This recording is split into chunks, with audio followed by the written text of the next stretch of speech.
In 2020, Government of India decided to have 20% reservation for girls in IITs.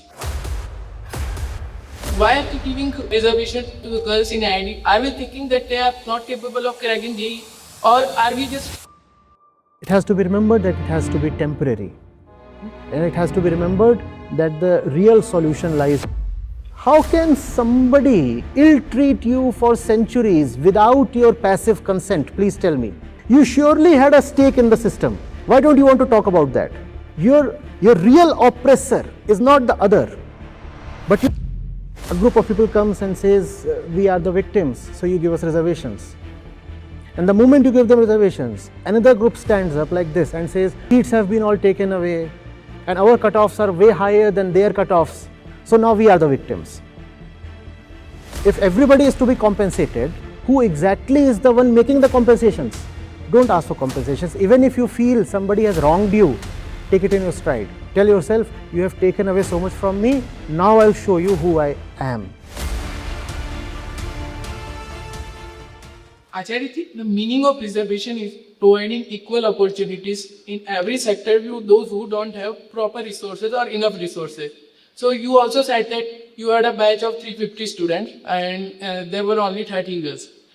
In 2020, Government of India decided to have 20% reservation for girls in IITs. So why are they giving reservation to the girls in IIT? Are we thinking that they are not capable of cracking JEE, or are we just creating a good numbers in these institutes? See, all these are ad hoc measures, right? Reservations and all.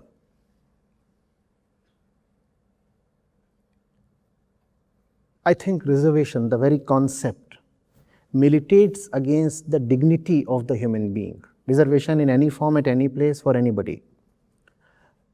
I would rather empower the person.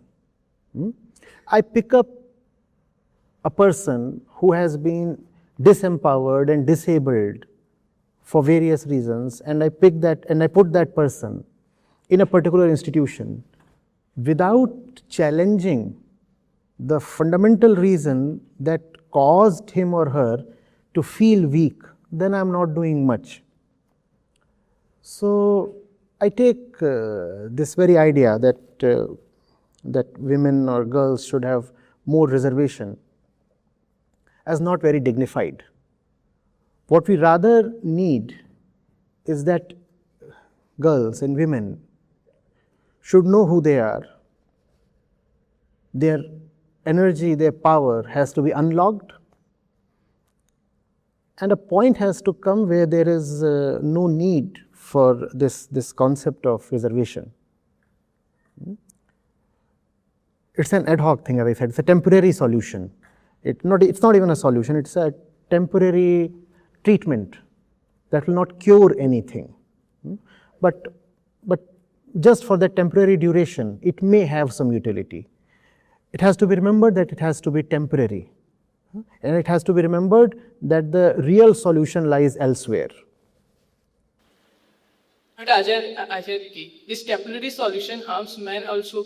Like if a boy gets 6,000 ranks and a girl gets 8,000 ranks, and she will get admission, the boy will not get admission. So this temporary solution is also harming men. No, this kind of thinking is not good. Let's say there were 100 seats, right?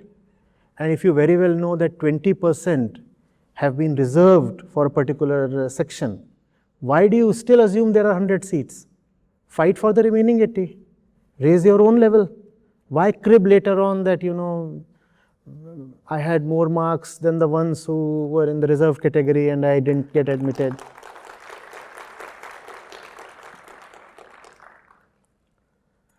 First of all, be it a man or a woman, you have to stop energizing the victim within you.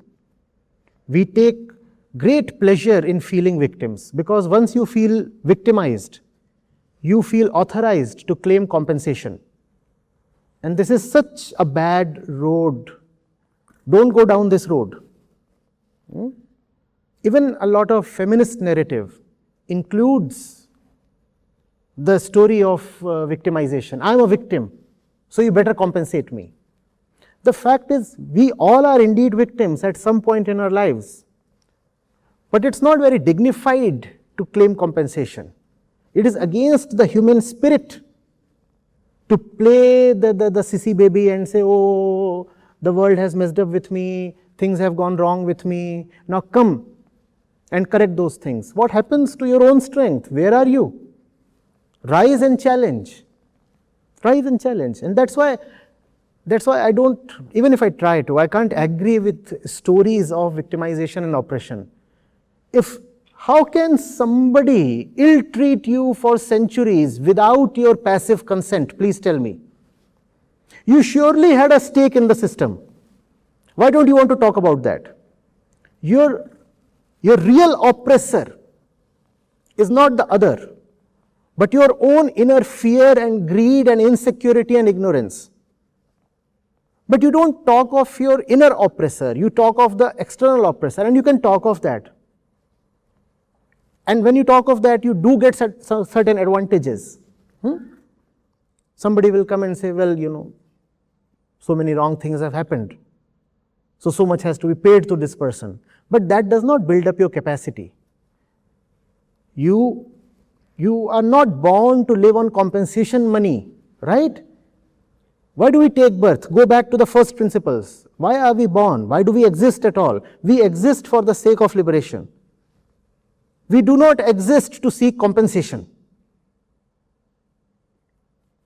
You getting it? And so much of our behavior, whether as men or women, is determined by this kind of reactionism. Somebody has done me certain wrong, so now I get the rights to turn the tables on him. You messed up with me, so I'll mess up with you. History tells that you have denied me of certain things, so now I'll deny you of certain things. This takes you nowhere. This takes you nowhere. Realization of your true nature awakens a power that no privilege or compensation can match. You better awaken that power. See the two sides of the same coin.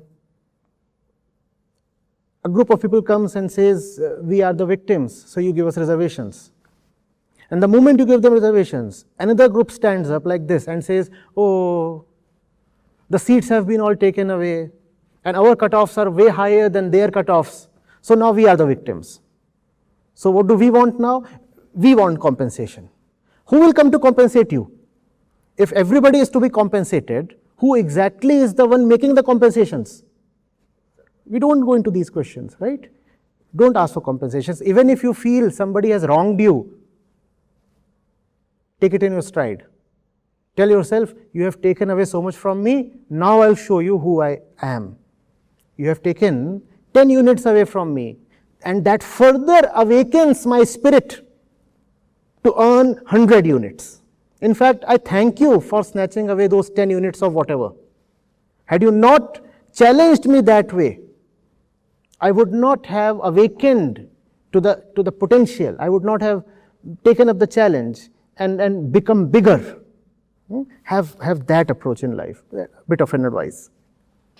As this year's Women's Day theme stands for gender equality, there still exists gender inequality in every aspect of the society. So, sir, do you think that education can bridge the gap of gender inequality?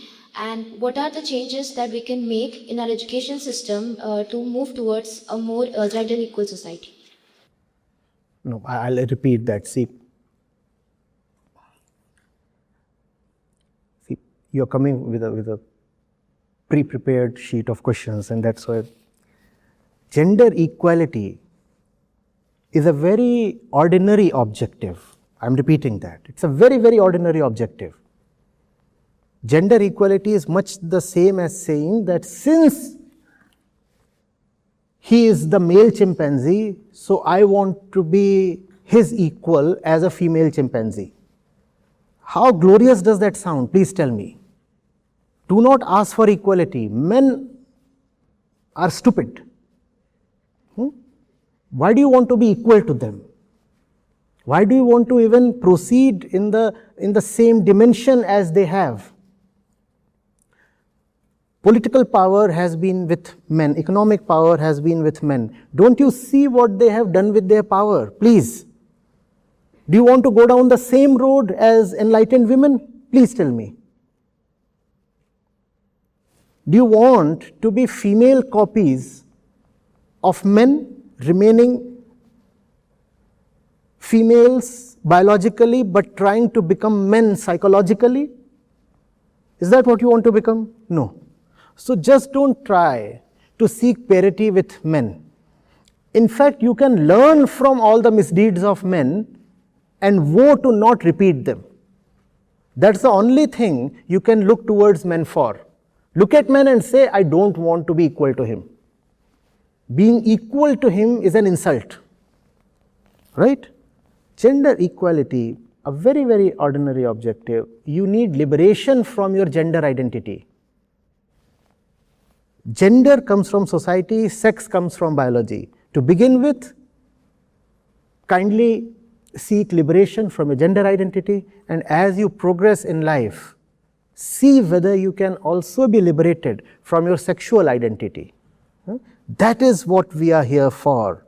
That is the purpose of life. The purpose of life is not to fall in the same well as generations of men has been doing. That's not what we are here for.